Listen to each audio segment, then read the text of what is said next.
पे इंडिया गठबंधन के वरिष्ठ नेता खड़गे जी, सोनिया जी, शरद पवार जी, भगवंत मान जी, चंपा सोरेन जी, अखिलेश यादव जी, तेजस्वी यादव जी, सीताराम येचुरी जी, फारूक अब्दुल्ला जी, डी राजा जी, भट्टाचार्य जी, महबूबा मुफ्ती जी, डेरेक ओब्रायन जी, कल्पना सोरेन जी, त्रिची सिल्वा जी, सुनीता केजरीवाल जी, देवराजा जी, तिरुतोल जी, खुरुम अनिस उमर जी, और स्टेज से मैं केजरीवाल जी और सोरेन जी का भी नाम लेना चाहता हूं, क्योंकि वो आज यहां है नहीं, मगर दिल में हम सब एक साथ खड़े हैं। भाई और बहनों, इंडिया गठबंधन के कार्यकर्ताओं, आप सबका यहां बहुत बहुत स्वागत, नमस्कार।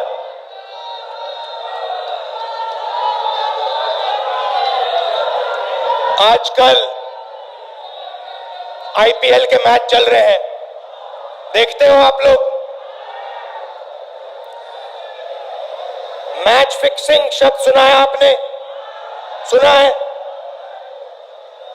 जब बेईमानी से एम्पायर पर दबाव डालकर प्लेयर को खरीदकर कैप्टन को डराकर मैच जीता जाता है। क्रिकेट में उसको मैच फिक्सिंग कहा जाता है। हमारे सामने लोकसभा का चुनाव है। अंपायर किसने चुने? नरेंद्र मोदी ने। हमारी टीम में से मैच शुरू होने से पहले 2 खिलाड़ियों को अरेस्ट करके अंदर कर दिया। तो भाई और बहनों, ये जो चुनाव हो रहा है, नरेंद्र मोदी जी इस चुनाव में मैच फिक्सिंग करने की कोशिश कर रहे हैं। ये जो उनका 400 सीट का नारा है, ये बिना ईवीएम के, बिना मैच फिक्सिंग के, बिना सोशल मीडिया और प्रेस पर दबाव डालकर खरीदकर, ये 180 पार नहीं होने जा रहा है। सब मिलाकर आप देखिए, कांग्रेस पार्टी विपक्ष की सबसे बड़ी पार्टी है। हमारे सारे के सारे बैंक अकाउंट बंद कर दिए गए हैं।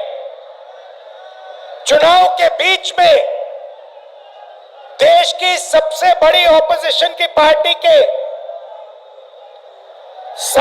सारे अकाउंट बंद कर दिए। हमें कैंपेन चलाना है, हमें लोगों को प्रदेशों में भेजना है,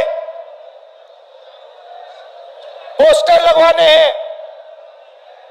सारा का सारा जो हमारे रिसोर्सेज है, बैंक अकाउंट बंद कर दिए गए। तो ये कैसा चुनाव हो रहा है?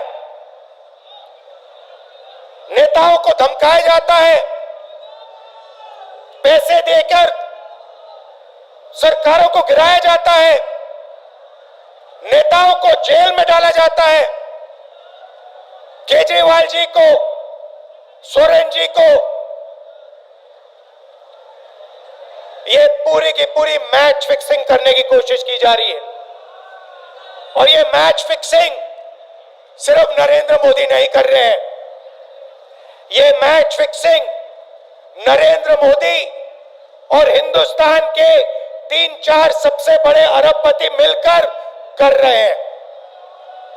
यह सच्चाई है। और यह मैच फिक्सिंग क्यों हो रही है?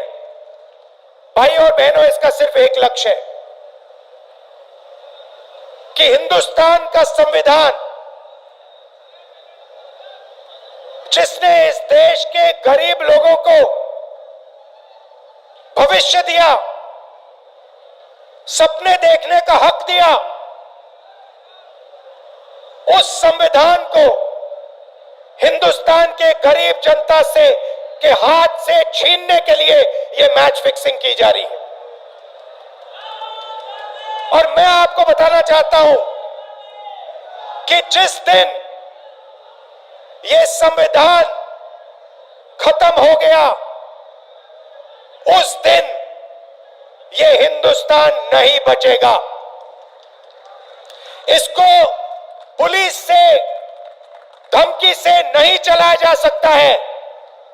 यह जो संविधान है, हिंदुस्तान की जनता की आवाज है, हिंदुस्तान के दिल की धड़कन है। इसको जिस दिन खत्म कर दिया गया, उस दिन यहां पे हिंदुस्तान नहीं बचेगा। अलग अलग स्टेट हो जाएंगे, हिंदुस्तान नहीं बचेगा। यही इनका लक्ष्य है। ये सोचते हैं कि संविधान के बिना धमकाकर, डराकर police, CBI, ED, income tax department के साथ देश चलाया जा सकता है। ये सोचते हैं मीडिया के बिना देश चलाया जा सकता है। आप मीडिया को खरीद सकते हो, आप मीडिया को दबा सकते हो, आप मीडिया के रिपोर्टर्स का मुंह बंद कर सकते हो, मगर आप हिंदुस्तान की आवाज को नहीं दबा सकते हो। इस आवाज को कोई नहीं दबा सकता। दुनिया में कोई ताकत नहीं है जो इस आवाज को दबा सकती है। भाई और बहनों, बीजेपी के एमपी ने कहा कि जैसे ही हम चुनाव जीतेंगे, मैच फिक्स करके 400 सीटें जीतेंगे, वैसे ही हम संविधान को बदल देंगे, संविधान को रद्द कर देंगे। ये ऐसे ही नहीं बोला गया। ये टेस्ट करने के लिए, आइडिया टेस्ट करने के लिए बीजेपी के एमपी ने बोला है। ये लड़ाई संविधान को बचाने की लड़ाई है। जैसे अखिलेश जी ने कहा, संविधान चला जाएगा,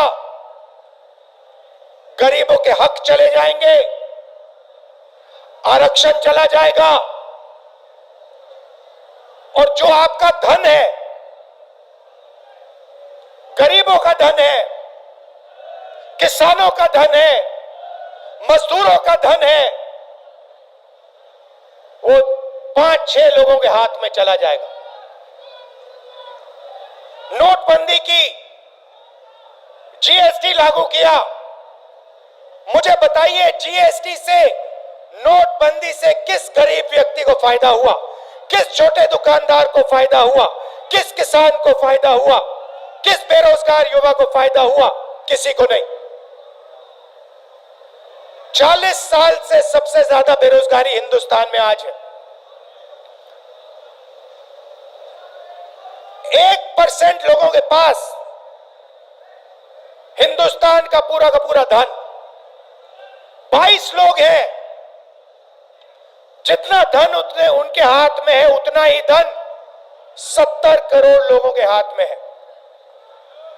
ये संविधान को क्यों मिटाना चाहते हैं?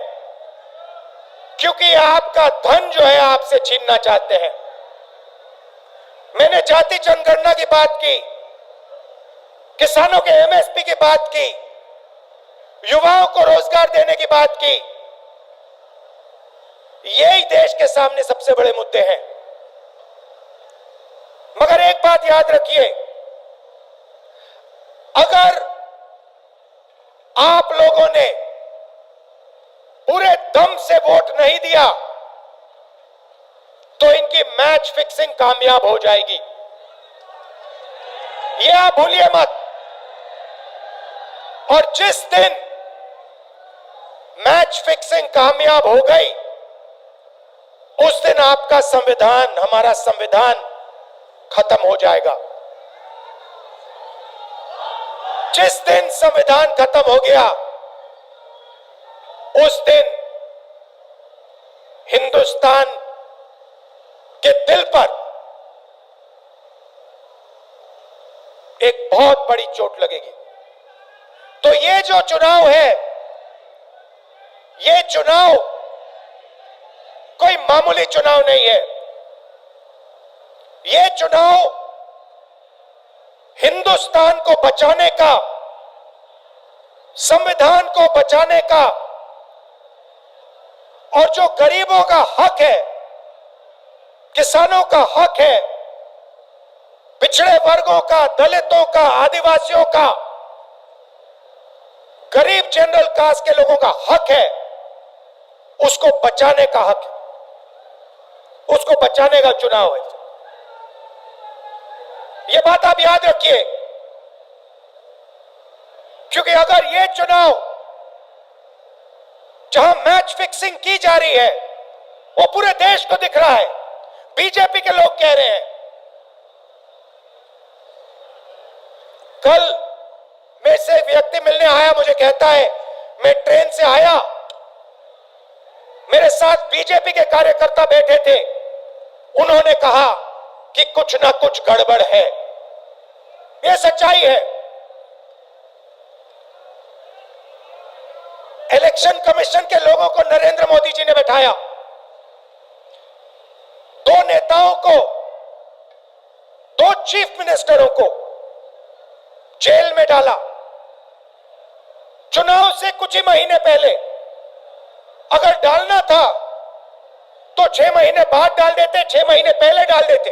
नहीं, चुनाव से 2-3 महीने पहले 2 चीफ मिनिस्टर को डालना था। आपने हमारे बैंक अकाउंट बंद किए।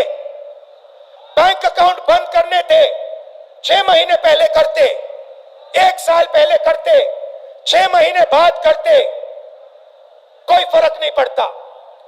आप चाहते हो कि विपक्ष चुनाव ना लड़ पाए और इसीलिए आपने कांग्रेस पार्टी के बैंक अकाउंट रद्द किए, आपने इलेक्शन कमीशन में अपने लोग बैठाए, आप जुडिशरी पे दबाव डाल रहे हो क्योंकि आप चाहते हो कि मैच फिक्स हो, संविधान रद्द किया जाए और आप सत्ता में रहो। मगर भाइयों और बहनों, मैं सच बोलता हूं और मेरी बात आप अच्छी तरह सुन लो। अगर हिंदुस्तान में मैच फिक्सिंग का चुनाव बीजेपी जीते और उसके बाद संविधान को उन्होंने बदला, तो इस पूरे देश में आग लगने जा रही है। जो मैंने कहा याद रखो, ये देश नहीं बचेगा। ये चुनाव